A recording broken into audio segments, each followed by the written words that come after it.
Hello everyone, and welcome back.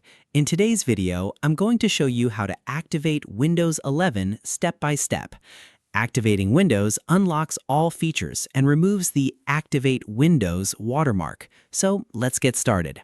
First, click on the Start menu and open Settings. You can also press Windows plus I on your keyboard to open it quickly.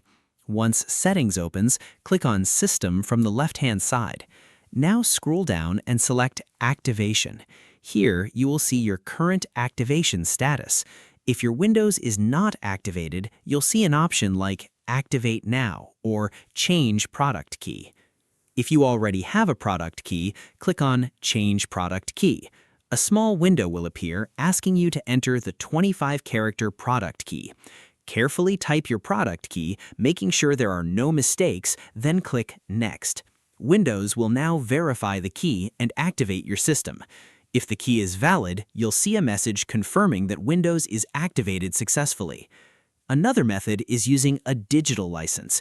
If your Windows 11 is linked to your Microsoft account, simply sign in with the same account after reinstalling Windows, and it will activate automatically once you're connected to the internet.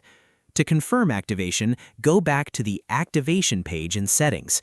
You should see a message that says Windows is activated. And that's it. You've successfully activated Windows 11.